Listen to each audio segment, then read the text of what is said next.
njagala osooka olabe bino, njagala osooka owulire bino, bannange tukomewo.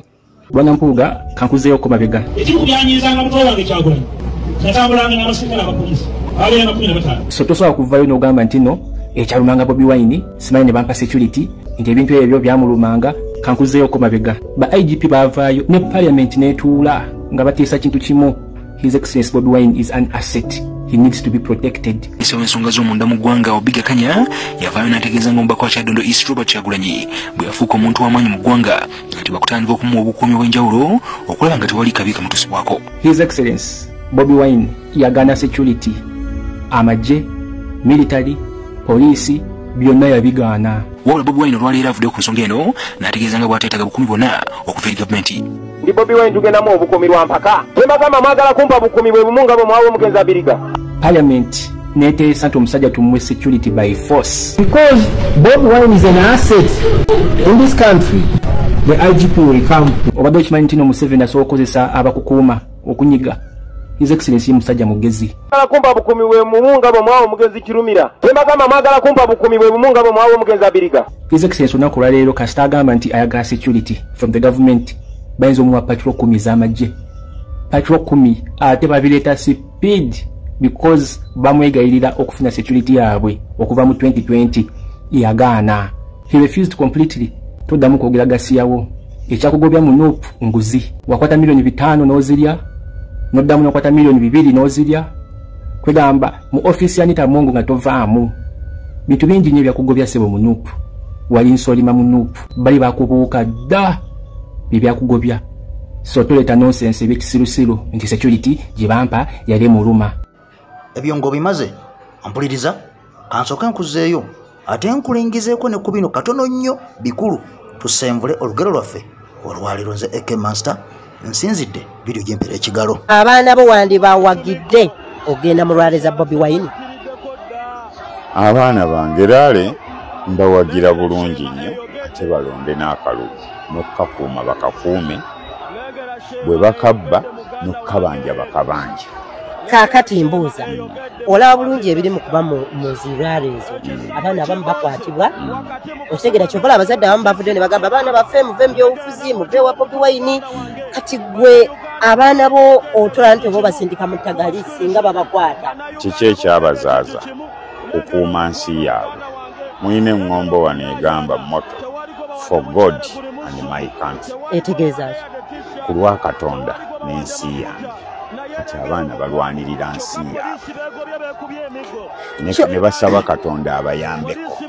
Naye waliwo ayagala obbalemesa ensi yaabwe. Asinga eyo simu evuga nti bannayo omwana wo abadde ne Bobi Wine naye babasazeeko era bamututte tetumanyi gy'ali. Aha tubulire ggwe omuzadde ozzaako ki? Nsobola okunyolwa naye eyamumpa okitegedde yaba amuyinako obuyinza. Era y'ensonga lwaki amutaddemu obumalirivu obwo. Mbadde mmanyi nti nno olina okusituka obanja Bobi Wine omwana wo. Si mubanja Bobi Wine. Omwana abadde alwanirira nsi ye. Wabula Bobi Wine ye abakulembeddemu bukulembezi okulwanirira ensi yaabwe. So gwe ng'omuzadde era wakati ng'olaba abaana bakwatibwa abaana bawambibwa owagira abaana b'eggwanga bagende maaso. Bagende maaso. Oyo abawamba ajja kutuuka ekiseera abenga abalemereddwa era ate obuyinza bwabwe. So nange ali wano kye bayita okulemerako. Nange ali wano ali mu kujjako interview ompagira. Nkuwagira era nkulabayo ng'okutte kamera olaga ensi. Tobalaba bwe babakuba. Naye mwali mulekeddaawo mulimu bannamawulire buli mulimu naye kati yo omwana abatali ku mulimu. Baali ku mulimu gwa kwagala nsi ye. Tajja kgenda Congo. Kiseba era bw'agenda Congo mugabo wa Dono nayo. Kakati no mukwano gwange ampuliriza waliwo mujeno owa Mwami Museveni ebigambo bimwononekedde ebigambo bimuddugalidde wabula nga sinaba kwera nga nkutuuseeyo era nga bulijjo njagala nsooka tugendeko ewamusomesa katono nnyo owulire olukwe okulimba olukujjukujju abasajja bano lwe bakozesanga okwenywereza mu buyinza nga bakozesa abantu bebeeterangawo ku opposition ne beefuula babavuganya. Wuliriza akantu kano katono tukomewo mukutwale wa Jeno owulire emiranga. Alright, mpuliriza bulungi. Obusajja buno walayi ya Mungu butuvuze reverse psychology ebbanga lyonna. Ka Frank Gashumba kavaayo ne kakugamba nti Besigye gwe mulaba oyo bamusibye Luzira ali mu nsima ya confinement ye balina akasenga akakeke bamusibidde mbu alina ekkomera mu kkomera gye bamusibidde. Let's have it. Ekiyunguza Dr. Kizza Besigye amaziga si kkomera ly'e Luzira upper prison. Naye ate ekkomera eriri mu kkomera e Luzira. What? Dr. Besigye ya confiningibwa mu kasenge akake. Bwomu. Wait. Continue. Talaba muntu yenna 24 hours. Hey! Noli Sande takkizibwa genda kusabako. What did you just say? Noli Sande takkizibwa genda kusabako. Yesu! Walayi ya Mungu Frank Gashumba okwogera ebyo yali ategeka Munnayuganda, yali ategeka bwongo bw'Abannayuganda. Mpuliriza bulungi nkunnyonnyole. These are my random thoughts. Yes. Alright, ekyamazima Besigye tasula Luzira. Kino Frank Gashumba kyajja okugamba nti Besigye alina akasenge ke ye mwe bamusibira ye nga ye. Walayi ya Mungu baali batutegeka bwongo. Kutulaga nti woba ogenze Luzira notamulaba manya ali mu kasenge ke ye nga ye. Wabanga mukomera basibe banne tebamulaba bamanye nti ye nga Besigye alina akasenge ke bamuteekamu ye nga ye. Ekyo nno kibawa akakisa okusuzanga Besigye ewakaawe. President w'ekibiina ky'NUP Robert Kyagulanyi Ssentamu ng'ali wamu n'akulira oludda olw'obula gavumenti mu Parliament Joe Ssenyonyi, Ssaabawandiisi w'ekibiina David Lewis Lubongoya, banna FDC okuli Winnie Kiza, Alice Alaso n'abalala bagenze ku kkomera e Luzira okulambula ku litatkano Dr. Kizza Besigye okulaba embeera gy'alimu. Bwe batuuse ku kkomera basanze ebyokwerinda binywezeddwa era baaziddwa okusobola okuyingira nga bo bannamawulire bagaaniddwa era obwedde ebifaananyi babikwatira bweru. Bwe bakomyewo Kyagulanyi ategeezezza bannamawulire nga bwe bagaaniddwa okulaba Dr. Besigye. Dr. Besigye tetusobodde mulaba, batutegeeza nti mulwadde nnyo, munafu nnyo, tasobola kuva mu buliri. Can it happen? Agambye ki? Kati wano we wali film. President Kyagulanyi bw'agenda e Luzira okukyalira Besigye, walayi Besigye yali tali Luzira. Abasirikale bamugamba, Besigye agambye mulwadde nnyo tasobola na kuba ku kitanda. Kaakati okumanya bano abasajja babeera ebbanga lyonna batutegeka obwongo. Bakola batya munnamawulire yalwana nnyo okulaba nga ayisaawo narrative yaabwe gye baali baagala ebeere mu bantu. Bwe bakomyewo Kyagulanyi ategeezezza bannamawulire nga bwe bagaaniddwa okulaba Dr. Besigye. Ng'era Gashumba kye yakugamba nti tebakkiriza muntu yenna kumulaba. Dr. Besigye ya confiningibwa mu kasenge akake. Bwomu. Wait. Continue. Talaba muntu yenna 24 hours. Hey! President Kyagulanyi bw'afuluma wabweru kubanga bannamawulire babaleka wabweru n'abanyonyola n'abagamba Besigye baŋŋambe ye mulwadde muyi tasobola na kuva ku kitanda. Munnamawulire mu kulipootinga yalipootinga nga akulaga nti President Kyagulanyi baali bamuganye buganye okulaba Kizza Besigye. Okitegedde oba munaakategeera naye nsaba mukategeere kubanga omuzannyo gwonna awo we gwali. Mu kugamba nti bakkiriza abantu kumulaba emabega waakyo ekintu ekyali kyekweseeyo kiri nti Besigye teyali mu kkomera essaawa eyo President Kyagulanyi bwe yagenderayo okumulaba kubanga yagwa bugwi nga talaze muntu yenna nti agenda kugenda alabe ku Besigye. Kyova olaba nga munnamawulire yalwana nnyo ye okuyisaawo narrative yaabwe nti President Kyagulanyi baamuganye okulaba Besigye wabula n'alaba abasibe abalala. Kyokka nti basobodde okulaba ku Haji Obed Lutale munywanyi we bwe baakwatibwa okusaako Bobby Young. Naye okanya kulaba kasajja kano Kagashumba Besigye yali avuganya Museveni yakyasinze. Omuntu yekka yali yewana ataddewo embeera nga genuine ayagala obuyinza kifeefe era kifefe tamanyi nakiri ku musika akati ali mu apa prison musibe. Are you sure? No, sir. Are you ekyo kyonna bakolaki bamupromotinga bakulaga nti yeye waddala naye ng'akulaga nti Besigye yo waddala ate mwana wattu awagira mu 7 nenzijukira President Kyagulanyi kye yatugamba olunaku lwe muliraba balabe baffe nga bampaana mumanyirangawo nabalyamudde olukwe kati akuwaanira Besigye era akulaga nti Besigye yo waddala muwagizi wa Museveni. Oh my God! Continue. Before we continue, make sure to subscribe to the channel and like the video. That's very important. Kyagulanyi oyo kangano jja watuwonya abafere. Thank God. Kati ffe tujja ababi era tuyite babi. Tuba original anule. 2026 tugenda mu protest vote. Wolondedde oteeke ensasagge. Wewe minawe macho tutasoma. Waliwo jeno ono eyatta omuntu mu kamyufu ka NRM esembabule era ng'okusinziira ku Ssekikubo agamba nti omusajja ono yalagira amagye ne gabakubamu amasasi abawagizi ba Ssekikubo weno kakana nga abamu bagendedde ku bisago ng'omuntu mulamba attiddwa.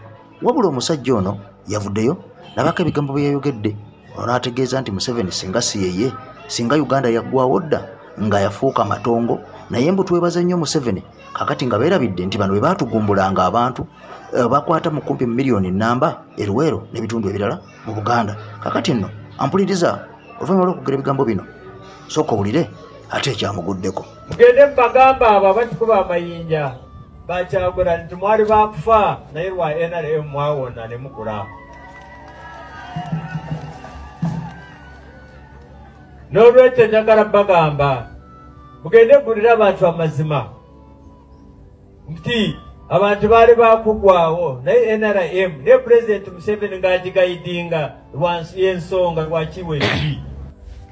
General Ashande mwe mwatta abantu nkiddamu. General Ashande tereeza olulimi otegeeze ensi nti abo Bakyagulanyi twabayamba obutabatta kubamalawo kubanga mwe mwatta abantu mwe abayeekera abagenda okulwanyisa gavumenti ennonde. General Ashande gavumenti gye mwalwanyisa yali yakamala wiikisi 7 mu buyinza. Ebikolobero bye mugamba gavumenti y'Obote obusosoze obuli bw'enguzi okutta abantu okuwamba abantu byonna bye mwogerako ebyabatwala mu nsiko gavumenti y'Obote yabikola mu wiikisi 7 zokka. Obote bamulangirira ku bwa presidenti nga 15 1980 December. Tale sito olunaku lwammwe nga 6 Febu mwali mutandise olutale e Kabamba. Kaakati omuntu agala kutegeera Obote mwali mulwanyisa Obote eyasooka eyavaako mu 1971 ye yakola ebyo ebikolero bye mugamba oba ono gwe baali bakalonda 1980. Bikiriya musomesa ensi. Obote yali amaze emyaka 10 nga tali mu Uganda. Yali yakadda akalulu akabatwala mu nsiko General Museveni yali addirira Muwango Kategeka. Museveni yafuna akalulu kamu mu parliament akona akulira Makerere University Crispus Kyonga. Emitwalo 17 ej'obululu gye yafuna. UPC yali eyokubiri mu kufuna abantu DP yali eyokubiri olw'ensonga DP mu bululu obungi yafuna obululu bungi okusinga UPC olw'ensonga DP yafuna obululu emiliyoni 1,906,013 miliyoni 1,906,000 UPC yafuna miliyoni 1,903 kitegeeza mu bululu obungi DP yasinga UPC naye etteeka lyali ligamba nti anakiisa abakiise mu parliament anasinga abakiise mu parliament abangi yagenda okulonda yagenda okuba president. UPC yafuna abakiise 75 DP yafuna abakiise 50 Museveni UPM yafuna omukiise omu Crispus Kyonga kwe kulangirira UPC nga Obote UPC yewangudde akalwero Obote ye president. Obote yali yakalayira wiikisi 7 zokka. Mwali muyingidde ensiko. Mwali Obote mumuvunaana ebyaliwo mu gyenkaaga mututegeeze. mwali muvunaana Obote ki kuba gavumenti ye yali yakajja mu buyinza. Obote yali yakola ddi obusosoze okutulugunya abantu eddembe ly'obuntu mu weeks 7 zokka zali akamalanga bakamulangirira. Kino tetwagala kubuzaabuza nsi ffe tukuze tusomye katutegeera. Abantu abaafa mu lutalo lwa 1981-86 abayeekera ba NRA mwe mwabatta. Nga bwe tukitwala bwe mutugamba nti abantu bonna abaatwa mu lutalo lw'emambuka ga Uganda ebiseera bya Konyi, Konyi ye yabatta kuba Konyi ye yalumba gavumenti. Ngera bwe mutugamba Jamiru mukulu kati ali Luzira lwakubanga ekibiina kye kya ADF kyalumba gavumenti ennonde. Mu Uganda kimenya mateeka kuva dda okukwata emmundu okulumba gavumenti eri mu buyinza.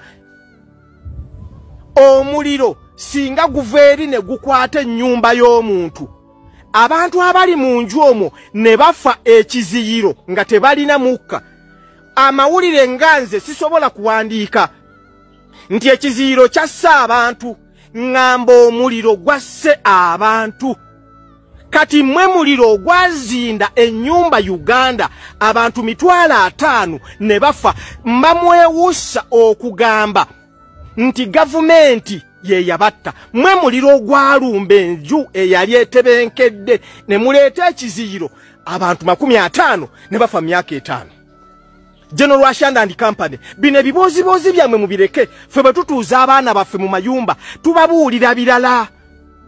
Kubanga abaana tulina obbabuulira ekituufu bakitegeere nti si kirungi muntu kukwata mundu kugenda kulumba gavumenti otta abantu. So bino Lwashande bye muwoza mbu twabayamba abantu baali bafa, mwogere ekituufu mugambe nti twabayamba twabasonyiwa okuba tobba malawo, kubanga mwe muliro ogwalumba enju. Nga bwe mutugamba nti abantu bonna emitwalo simanyi 10 n'emeka abaafa mu mambuka ga Uganda, Konyi ye yabatta. Mwe muli bantu kikaaki, bwe mwali abayeekera si mwe mwatta. Naye bwe muze gavumenti ye yatta ebiseera ebyo. Bwe mwajja mu gavumenti ate kati gavumenti si yetta, kati ate bayeekera bwe bakola ki batta. Mwe lwaki musirwaza abantu ku level eyo? Ife buti tutegeera tulina amagezi. Nimwe mwayita okusinziira ku bikolwa bye mukola ssaawa eno, okwekuumira mu buyinza, eby'okuyita abantu, okubuzaawo abantu, okuwamba abantu, nga mubikola nga n'ensi eri kubabona bulungi eti mwabula ensoni. Kiki ekyali kibabuza ensonyi okutta abantu nga mukyali mu nsiko? Obanga kati nga n'ensi ebalaba buli kimu kyonna temulina nsonyi kukola bikolwa bye mukola. Kati kiki ekyali kibalemesa okutta abantu ng'ensi accountability teri ku mikono gyammwe? So ebyo ebibozibozi twabasonyiwa mubiveeko ebyo bya kisiru. Nze gwe mulaba nina amasasi 2 mu mubiri gwange, mwantuusaako olutalo lwammwe obulemu wali emakindye nga ndi myaka 4 1985. Mbalina ku obusungu muli bate mwe basajja mwe mwali mwetaaga kukwatibwa. Ensi eba kubakwata mwenna okubayoola babatwale mu Indian Ocean kuba kye mwakola kyali kikyamu. Okulumba gavumenti nga yakalondebwa wiikisi 7 zokka kyali kikyamu. Obote singa mwamuleka n'afuga emyaka 5 abantu 500 baalifudde. Abantu abaafa ku mulembe mu lutalo lwammwe kitegeeza nti abantu 500 bafa myaka 5. Kitegeeza buli mwaka abantu 10,000 bafa. Bw'ogabanyamu kitegeeza buli lunaku abantu 274 buli lunaku be bafa okumala emyaka 5. Abo abantu baali bangi nnyo. Baali bangi nnyo abantu bafa. Ensi okufiirwa abantu 5,000 naye nga population eri mu bantu 14,000. Abantu abo baba bangi. Mulekere okujja okutuleeta obulumi ku mitima. Nze kitange yaba joininga n'afiira mu nsiko yafa as a result of that war. Ne bwe yali badde nga wali nandibadde mugamba kati konze daddy kye wakola kyali kikyamu. Mwali musaana bakwata kubasiba mayisa. Ekikola ekyokukwata emmundu n'olumba gavumenti eri mu buyinza kikyamu. Nga bwe kiri ekikyamu kati oba kye mwakola kyali kituufu, Jamiru mukulu akola kikati eruzira. Mumute. kubanga ate Jamiru mukulu yali alinako kyakola kirabika ye yandibadde agamba nti enze kakati bano baluddewo naye kyakola kikyamu kubanga abantu bangi bafudde as a result of ADF.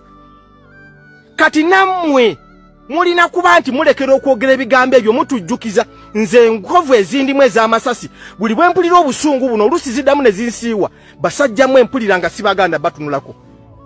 Kitange yafiira ku myaka 37 singa teyagenda mu nsiko singa tetwabonaabona. Naye mwogera ebiboozibozi ebitazimba ensi kati ffe tutegeera mbabuulira mwenna abaali mu nsiko abayeekera including my father mwali mwetaaga kukwatibwa okulwanyisa gavumenti ya weeks 7 mwali mwetaaga kukwatibwa batwala bayiwa mu Indian Ocean. Kati saawa eno weemuli mwawangula olutalo ffe tukimanyi nti omuntu asinze okutta mu lutalo lw'emmundu yawangula.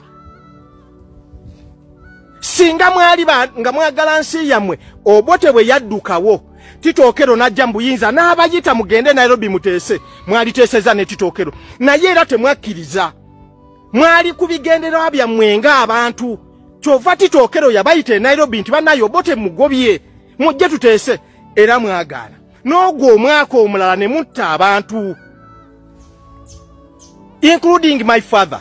Singa bantu mwe nali nga nze naliwo ebiseera byo n'obuyinza mwali mwetaaga kubakwata kubayiwa mu Indian Ocean kiteekewo ebyafaayo mu Uganda nti mu Uganda bwe bakukwata ng'oli muyeekera olwanyisa gavumenti ennonde bakusuula wala n'amalaalo tebagalabako. Kyali kikyamu mu weeks 7 Obote mwali mulwanyisa Obote wanu mwali mulwanyisa Obote kika kyoyo.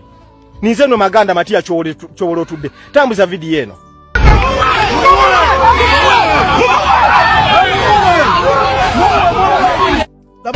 Nowa police nyini.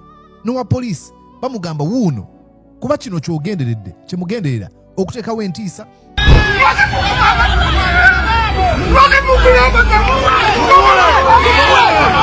Katadduka ki, why is he running? Abadde amukutte. Look at him. Abadde amukutte olulabye nti kamera emulaba mu kuswala okutagambika n'addukawo.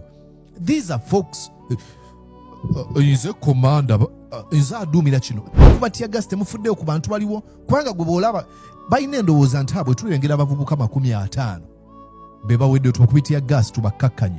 Mu bo mulimu abaana abato ab'emyaka 18 abali excited era baagala okwenyigira mu byobukulembeze bw'eggwanga. Mulimu abakadde abasanyukira eggwanga okukyuka bo bakuba bukubi tiyagasi disregarding human life.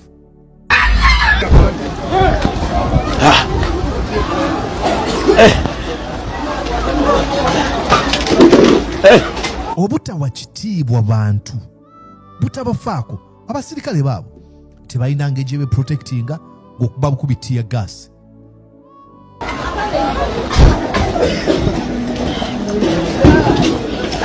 Abasirikale n'abasirikale badduka wuyo musirikale adduka wuyo adduka wuyo wa UPDF wuyo adduka ekibabu tiyagasi adduka ne bannansi wa poliisi wuyo naye adduka wuyo tiyagasi bunabakosa kyekimu olikuba bakubye tiyagasi laba kye bafunye.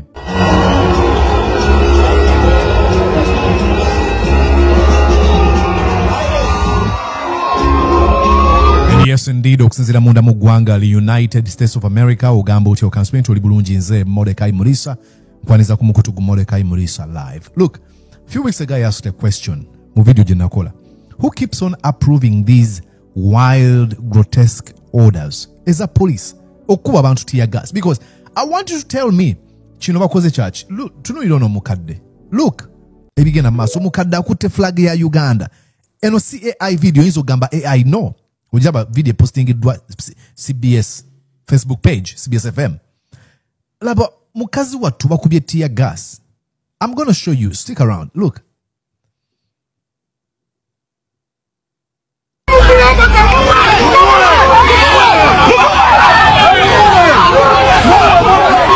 Laba nowa police nyini. Nowa police bamugamba wuno kuba kino kyogenderedde kyemugenderera okuteekawo entiisa mukuba tear gas temufuddeyo ku bantu waliwo kubanga gwe bw'olaba balina endowooza nti abo tulengera abavubuka 50 be bawedde tubakubi tear gas tubakkakkanye mu bo mulimu abaana abato ab'emyaka 18 abali excited era baagala okwenyigira mu by'obukulembeze bw'eggwanga mulimu abakadde abasanyukira eggwanga okukyuka bo bakuba bukubi tear gas disregarding human life.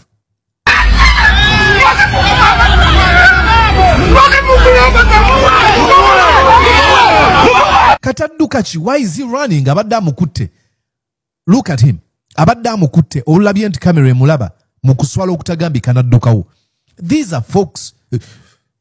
Nze commander nze aduumira kino. This is why I tell you. Bano abantu betulaba bonna buli muntu yenna gw'olaba eyo. Until you meet them and understand or you listen to them speak or you look at their actions. Just for show. Why is he running away? Why are you running? Kekabuzo.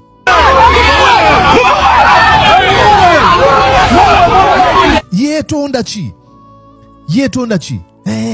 The next time you go and tell people Nadalaba commanders want, we don't have to put into consideration stupid orders. Ladies and gentlemen, I have immense respect for our men and women in uniform. But while I have that respect, I want to talk to them. Officer, ma'am, or boss, man, here's the thing. When the time came, shortly after the defeat of the Nazis in 1945, a court was opened, which was known as the Nuremberg. The Nazis who were following orders of Adolf Hitler, they were not able to use that as a defense. Nali ngobira bya Hitler eyo tiyali defense. Baba singise misango ne babonerezebwa. Kiri mugwe okumanya nti siteekeddwa kuteeka mu nkola biragiro bya kisiru nti omukadde wuyo mukube tear gas. Say no. Get fired for all the right reasons. Stand on principles and values. Don't put into consideration ebintu ebyekisiru. Come on. I would rather lose it. I lost one on TV. I was ostensibly a rising star in Uganda's media and stuff like that. And I still have people say, Kale Mulisa, wafiro mulimu gwe wali ogere. I don't care. Okubeera ku mulimu nga tegunzikiriza kwogera kinyina kwogera nga balina kumpamba. I would rather lose that. You can lose a job too, but maintain values. Look at him. Kati yetonda ki. And I might understand. Aizo okuba bambi musajja mulungi. I'm not okulumba sirumba ngono simanyi niye simulabangako. Aizo okuba musajja mulungi. Ne babateeka mu kifo ekyo kola ebikolobero. Ono musajja gwolaba ono gwolaba 111. Kyatadde ku nnyindo. Tear gas gwe bakubye.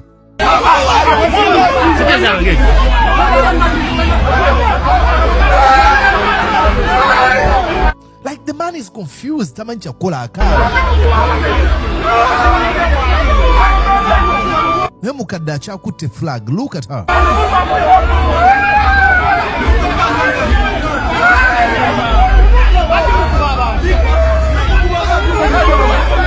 The man is confused. Tamanyi kyakukola. Asobeddwa. Look, laba movements zaakola. Laba jadda. Tamanyi kyakukola. Like, it disturbs you. Tosobola kaaba, tosobola kulwana, tosobola kufa, obeera confused. Abeefuula nti babyakwerinda balina bafairya obulamu bw'omuntu balaba ataddaawo bakuba bukubi tear gas.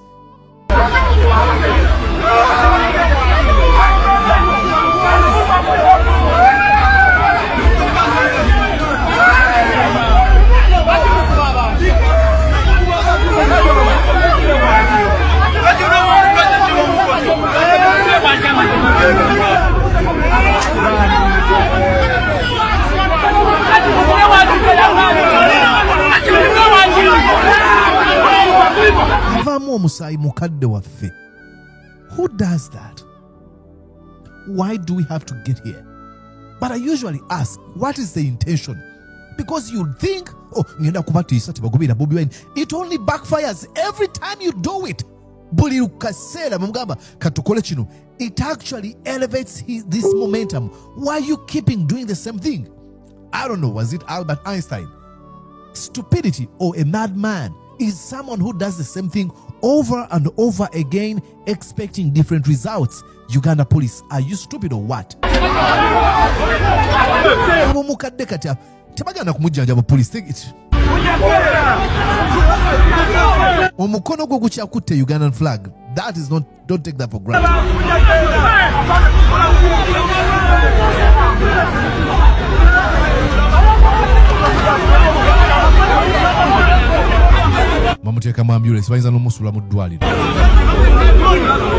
We need to follow up on this lady. Please, you can find me on Facebook, Mordecai Morisa. Write to me on Bully the update. I can provide this platform. So make sure that you write to me on Facebook. I can help in one way or another. I want you to watch. Look, abantu babadde mirembe for no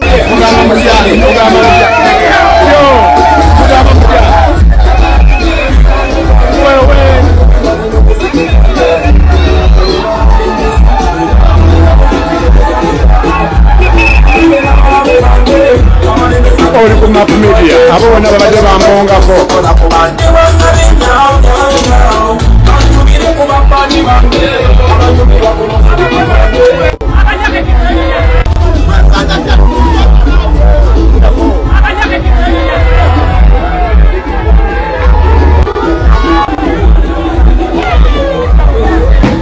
batanse okukuba tewali na muntu akoze kizibu wulira masasi tiyaga aba abakyala bali mu kukola bizinesi zaabwe bagamba ogenda kujja ojja kucyankalanya ekitundu kubanga kiri mu bizinesi nyingi. Look at these people.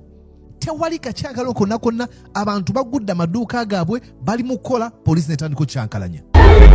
tiyagasa atandise. Why do we have to go through this over and over and over again? Why, Uganda police? Ulira mama bana bapulaka mama ulira. Look at these people. We pay them.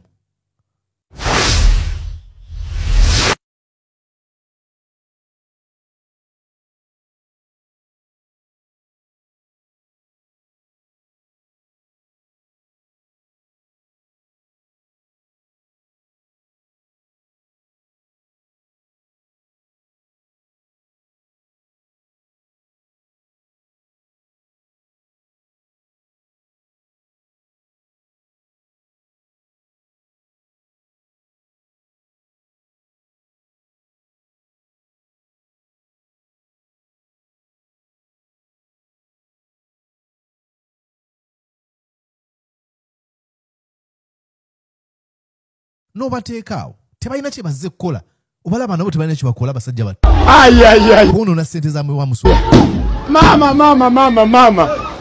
Mama ulira ayaya bino bya bulijjo nammwe mudduka ki oyo tiyagasi nammwe nga mudduka. And you know, this is what it happens. Museveni ebyo tubitwange byakusaaga abantu bagamba ono tiyagasi wa bulijjo. Now one of your weapons has been fear jiriko bamanzi okuji destroying. Ya bulijjo bye basobola okukola mudduka ki n'amasazi gagenda kuvuga oli ku Map Media byebyo bananga omusajja yatidde nnyo yatidde baba nammwe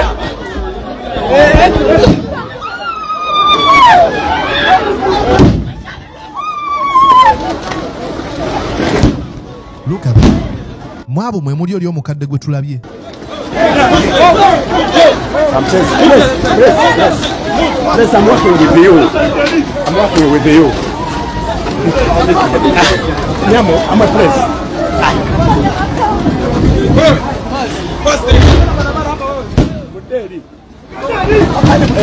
Aba, why? Tell me. Muderi.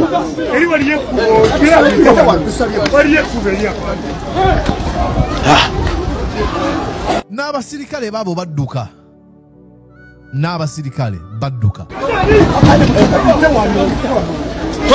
Muderi.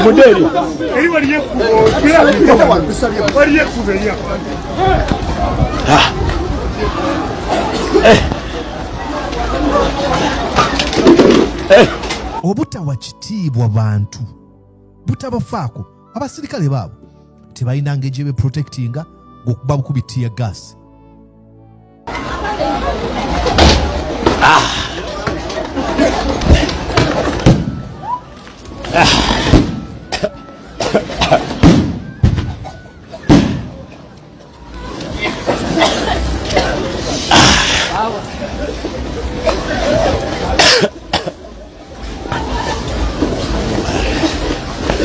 Obanzirawa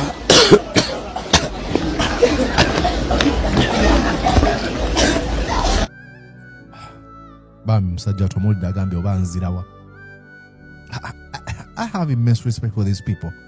Wakati mukubatia gas umwe yatasaana kusakolola map media naye ageza ku updating us this buna bujulizi when we are recollecting the atrocities that went that overshadowed completely, dominated the Museveni regime. Bizino videos ezigenda okuvangayo. That's why I have so much respect for these guys.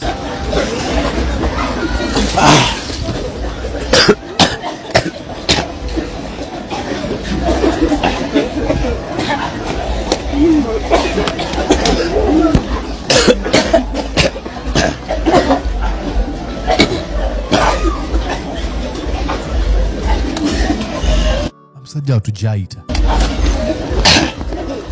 ne Uganda aba Uganda panange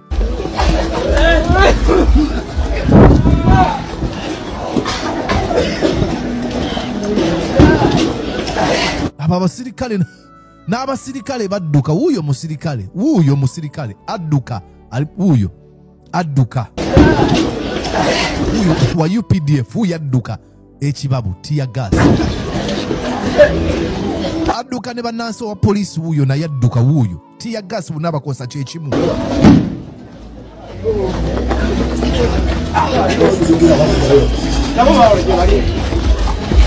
Now this is why I have a question.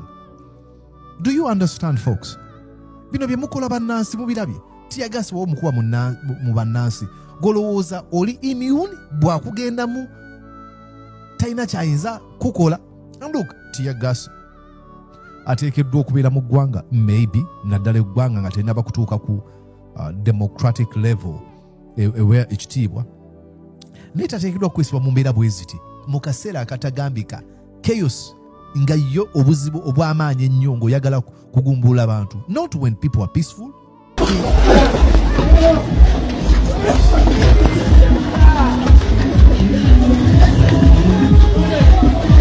Now you see that. Now I will show you another clip here. I have another clip.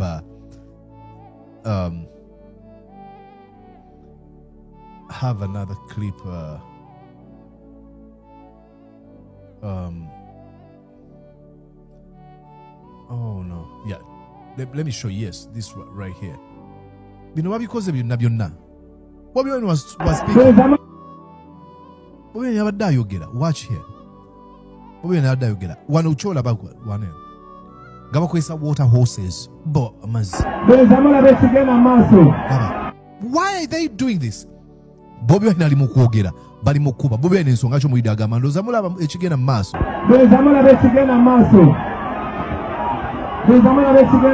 naye njagala mumanye obwo bonna bubonero bwa butiitiizi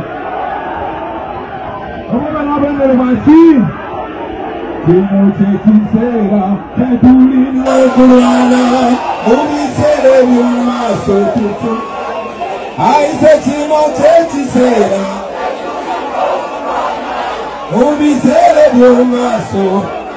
Is there a point, do these people realize, okay, I've actually lost this? I mean, what take it look wakasera muna mugoma na kino kiganyi? Because otherwise, audience ojira bijabadde nayo, and I will show you. And when he was speaking, yabagambe bwati. Kwa Uganda empya, abo tebabatisa tisa, oyo tiaga sugora kuma waffe, ezo sente zaffe. Njagala ne kino mukimanyemu abali wano abaye exactly sente zaffe ezo naye lwaki abapoliisi bakkiriza oteeka mu nkola ebiragiro by'ekisirusiru ebitalina mulamwa. Is there a point we'll take a look is an ogamanti chiganyo katimpanise? Now audience jaina. Look at all these people. Look. Why don't you give up already? And I think he made a point. Nagamanti bana bakubatia gasi singa abantu bachuka ne balumba emotoka. Chiche muyinza okukola. Abaye tebula banti tuli bangi nnyo wano naye ate abali eri be basinga obungi. Bano abasajja batidde nnyo. Njagala nsooke nga sinaba nagenda maaso. Abekika kya tear gas. Disinga olunaku lukya ne tusimbulanga bwe tusimbudde olwaleero. Mwe mulowooza balina emmotoka mekeza tear gas. Mulowooza bali bameka abo abasirikale. Mulowooza oyo mukibi atambula n'abantu bameka. Mulowooza oyo alina nti alina abantu bameka. So tebabatiisatiisa. Exactly. Tebatiisatiisa abantu. And not lastly, I'll show you another clip. Ekyabaletedde okubeera nga batya wa moments like this. Oh my God. You know, I'll show you here just a second. Look at all these people. Look at that. Look at that. Singa abantu bachuka ne batandika okulumba bali ku bimotoka. Oyinza kutta bameka. Do these people usually question that? Bagamba, twabamanyira tebalina kibaswa kukola. That's what you think. Kibatidde kyabadde batasuubira kyekino.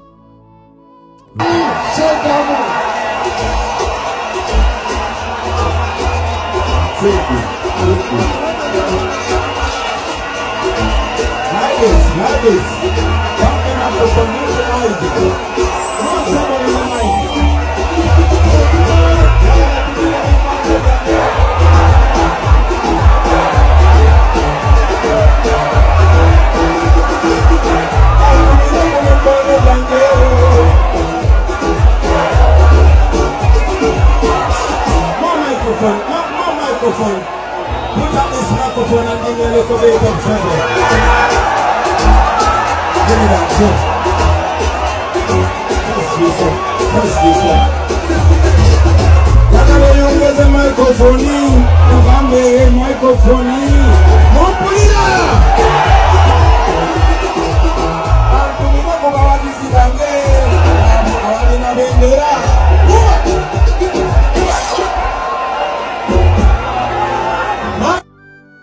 Exactly.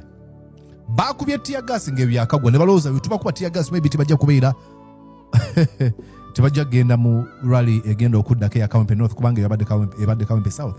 Kawempe North ne kiba kitya. People power. Our power. After all that tear gas. Mukama mulonyi. Embeera zonna. Abawa mutubona. President yadako okwogera mu share nge video.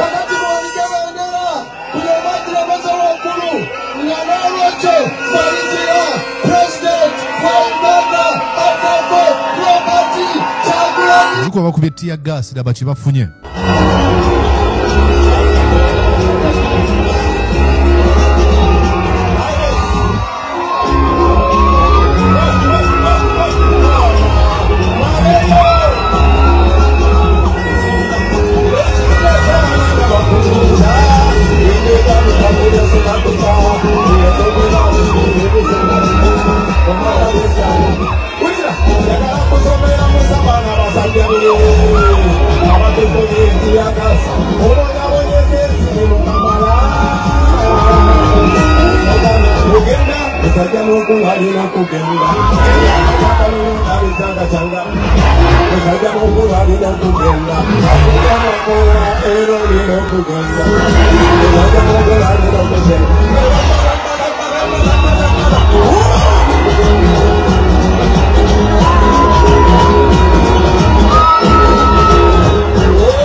Talaga,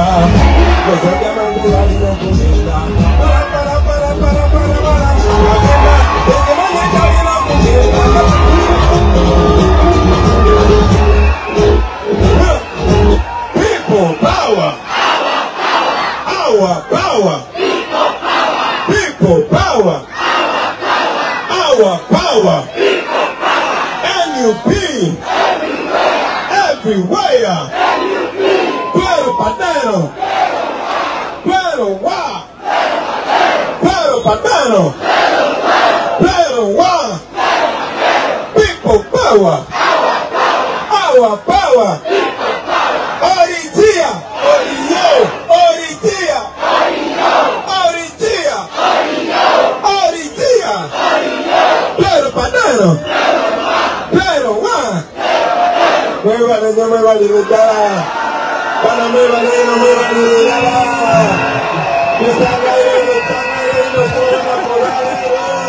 Twero padero, twero ngwa. Twero padero. Oriyo, oriyo, orichia. Apoyo Mateca, apoyo Tutuaba. Apoyo Murubiru. Thank you very much. Abalete the name is on now. Thank you, Murakoze Chane. Murakoze. Murakoze Benedata. Murakunda Chane. Mwebare Munonga. Abana waka wempe. Mwebare kora korukundo. Mwebare kora kensimana na mwende mpina induka. Mwebare. Nenga muri bakabi. Abeka wempe na muri bakabi. Kasoro banyabu. Bakulengeze banange mwena bali bano. That's really he's showing you how Jatambudeyo nayonna ennimi zayogera nezaize zatetenkanya. Anyways, I think you get it. Now he's going to go on and explain speech. Maybe if I have time, I will have to come here and show you. But I want to show you this. And ask the police, what do you, like I asked him a comment, who keeps on approving these wild, grotesque orders? Your video, you can just go on and typing a YouTube, take a Mordecai Murisa Live, and you see that title. Who keeps on approving these wild, grotesque orders? Kubanga bokpa abantu tear gas no kubisatizo kuba kubisa amasanyalaze, then bana abantu obolu zatagenda kubafuna. Look at this. Waisa musanze jali. Waisa tusindikira photocopy eriwa. Soko jiwano ono bamita kaito, oli bamita waiswa. Neno bamita kaito. Mbukaito, kato. Yagalo kola za muganda wangoni. Yeah, he goes. Video mpambo sojira bambula mango ogenda ku mukutu gwangu gwa YouTube channel Mordecai Murisa Live. Jetwongera maso n'okubeeranga tunulira ebibadde Kawempe ate North Bobi Wine kumekereza n'olukungana lwe.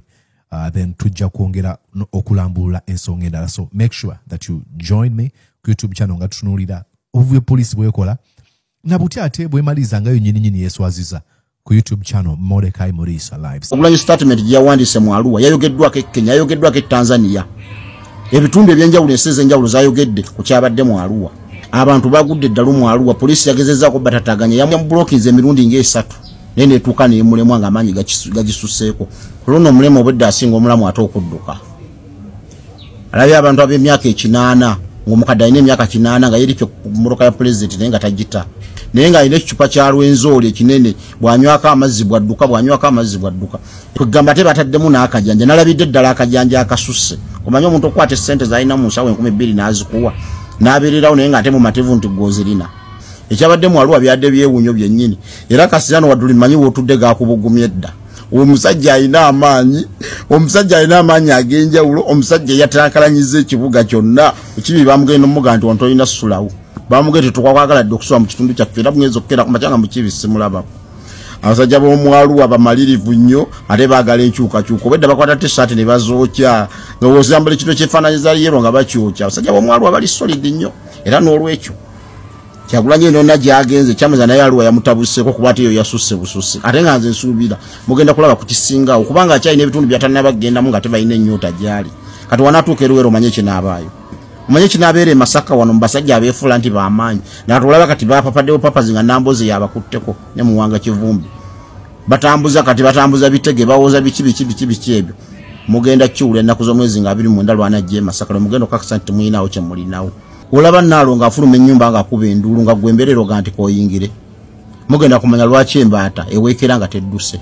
Oyo omusajja alina amaanyi ag'enjawulo era abakyamu eripako mbasaasidde kuba mujja muwulira anti mutandise okukkiriza mpola bulijjo abamwefula bagamba timulaba byakola mugenda muwulira oyo gwe bayita Kyagulanyi Mitembo Obini Musinguzi biralamu era wetwogerera Arua kati ekutte namba emu yagikutte dda Busa yekwata namba 2 ate abe Masaka nabo mbalaye bali mu kuwaga bagamba nabo ate bagenda kumenya ulikodi y'omu Arua Kyagulanyi tanya genda abantu baleme gwa ddalu oba olina obweyagala oba toyagala omusajja alina amaanyi agatali ga bulijjo omusajja ayagalwa ekyabadde mu Arua nga kikyaludde okulabika mu byofuzi byawo omusajja yataddewo statement ey'amaanyi nnyo etali nnyangu yakumenyebwawo kyekimu ekibaddewo ng'afuluma Arua ng'atolooza gyagenda okukuba laale leero bamulekedde mayiro nga 5 ng'atambuza bigere kyekiro kye nabagamba nti omusajja amaanyi alina mayitirivu mwalabye ekyabadde mu Arua n'abeeni yali mu babuloga bonna nabalaye nga bagaba naye tukubyeko kye tukubyeko nekyo kitutabuseeko okumanya omusajja yakubye Arua mwakutte musajja amwali enskin mumutwala mu Arua mbwasamba omupiira ne bageto UTB yagenze naye olooza abantu yalabyeko yadde n'omu kyekiro kye nabagamba nti omusajja amaanyi alina mayitirivu mugenda kumanya lwaki embaata eweekera nga tedduse.